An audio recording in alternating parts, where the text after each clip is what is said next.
Kembali bersama kami di editorial Media Indonesia, Mas Kohar, kalau misalnya memang Pak Jokowi memerintahkan menambah pengamanan, tetapi kemudian ingin tetap dengan rakyatnya, ingin melayani swafoto, bukankah ini resiko, Mas Kohar? Ini kan mengingat pelakunya saja bisa kapan saja menyerang, meskipun ada penambahan pasukan ya. Jadi menjadi presiden, menjadi pejabat apapun pasti sudah berhitung tentang risiko. Di dunia ini hampir semua presiden di Indonesia pernah mendapatkan ancaman pembunuhan.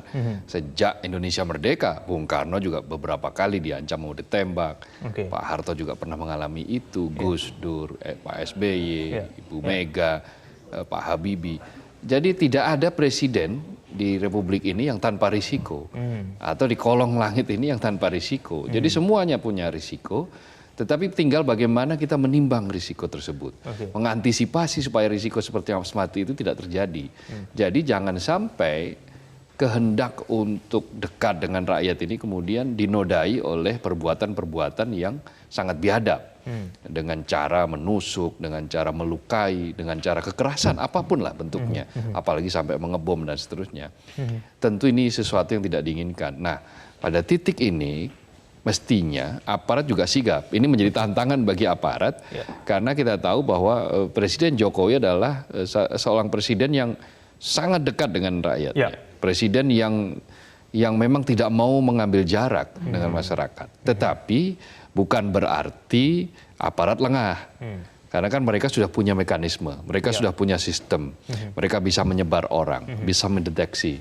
Lagi pula kan aparat keamanan juga menerima pasokan data dari intelijen. Nah, yang paling penting dalam situasi seperti ini sebetulnya adalah kolaborasi. Intelijen dengan aparat keamanan, dan tidak perlu malu-malu juga untuk melibatkan kemungkinan tentara misalnya.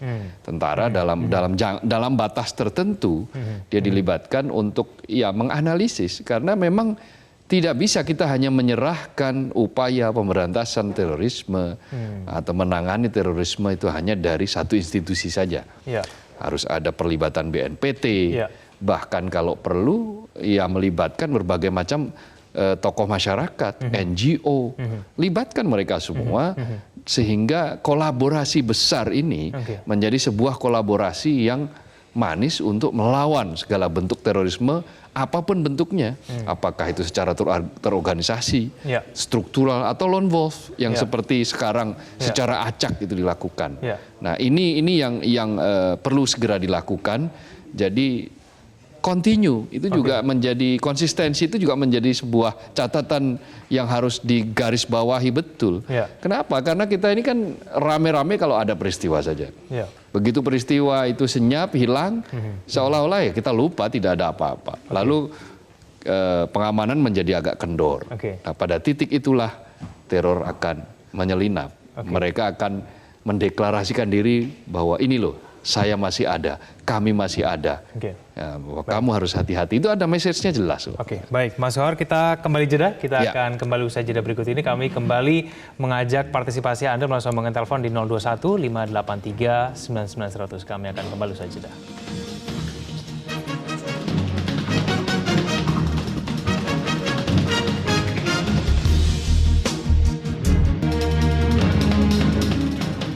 Kita akan menerima penelpon kita pada pagi hari ini. Pemirsa, ada Pak Anton dari Maumere. Pak Anton, selamat pagi. Ya, selamat pagi Metro. Semangat pagi bangsa Indonesia. Silakan Pak Anton. Ya, saya mau katakan begini. Saya teringat, pertama-tama saya sampaikan Pak Wiranto semoga cepat sembuh Bapak. Ya, yang berikut saya mau katakan begini. Salah satu pemimpin negara di dunia ini, mantan Paus Paus Yohanes Paulus II itu pernah ditembak oleh Mehmet Ali Aka, orang Turki. 7 peluru bersarang di dalam dirinya. Yang 5 berhasil dikeluarkan, sedangkan yang 2 itu tetap selama semasa hidup beliau. Dan apa yang kita petik dari situ? Ketika beliau siuman dari sadar kembali, beliau mengatakan mengampuni Mehmet Ali Aka itu. Karena cintanya itu beliau bertahan hidup sampai akhir tugas-tugasnya dengan baik.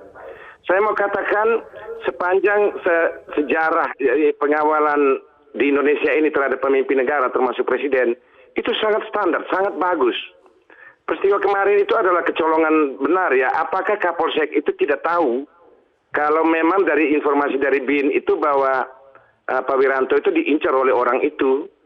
Jadi dalam hal ini juga saya mau katakan, jangan ada jarak sepanjang pemimpin atau pejabat tinggi atau presiden ingin dekat dengan rakyatnya. Saya percaya bahwa pengawalan di Indonesia itu sungguh luar biasa. Beri kesempatan mereka jangan terlalu jarak sepanjang pemimpin itu mau mencintai rakyat dengan tulus dan mau dekat dengan rakyatnya. Itu aja, tapi tingkatkan bagaimana pengamanan terhadap pejabat tinggi negara termasuk presiden dan wakil presiden. Terima kasih. Baik, terima kasih Pak Anton dari Maumere. Mas Kohar, bagaimana supaya kita tidak lengah lagi, tidak kecolongan lagi, bagaimana Mas? Ya, katup pengaman harus berlapis-lapis, termasuk di dalam masyarakat. Karena embrio terorisme itu sebetulnya banyak, apalagi sekarang di era post-truth seperti sekarang ini, masyarakat yang pasca kebenaran itu, mereka menginginkan men-scan informasi itu berdasarkan keinginan, bukan berdasarkan apa yang sebetulnya mereka butuhkan. Nah, di tengah masyarakat yang literasinya masih rendah, maka ini mudah sekali terpapar isu. Misalnya kayak peristiwa Pak Wiranto kemarin, ada netizen, ada elit yang mengatakan, wah itu rekayasa, oh itu hanya untuk tujuan tertentu supaya dana deradikalisasi mengalir lagi ke Indonesia. Hal-hal semacam ini itu dibangun seolah-olah memang betul bahwa itu rekayasa. Nah, ini kemudian dimakan oleh mereka-mereka yang memang men-scan informasi, menginginkan informasi yang seperti itu, dicocok-cocokkan. Nah, akhirnya apa? Yang terjadi kemudian permisif, serba boleh kepada masyarakat. Tidak ada lagi self-sensor terhadap sensor pribadi, sensor di publik terhadap kemungkinan terjadinya terorisme, radikalisme. Embrionya kan diawali dari intoleransi, kemudian percaya pada informasi hoax, tidak mau memverifikasi lagi. Setelah itu mengambil tindakan yang lebih naik lagi, radikal. Setelah radikal kemudian naik lagi menjadi melakukan aksi, apa yang dikatakan sebagai amaliyah. Nah, sekarang kan amaliyahnya sudah semakin acak. Bukan lagi terorganisasi, tidak lagi menunggu baiat, tidak harus menunggu perintah secara langsung. Perintah bisa dilakukan melalui online. Seperti itu, pola-pola yang dilakukan ISIS kan seperti itu. Beda ketika pola zaman Al-Qaeda kan. Nah, dengan pola-pola yang semakin acak semacam ini, maka kewaspadaan tentu saja harus dilipat gandakan. Tetapi pesan bahwa pemimpin negara tidak boleh kalah oleh teror, itu juga penting. Salah satu pesan simboliknya adalah apa? Bahwa presiden tetap akan melayani swafoto. Presiden tidak akan mengurangi sesenti pun kedekatannya dengan rakyat. Itu pesan yang sangat bagus.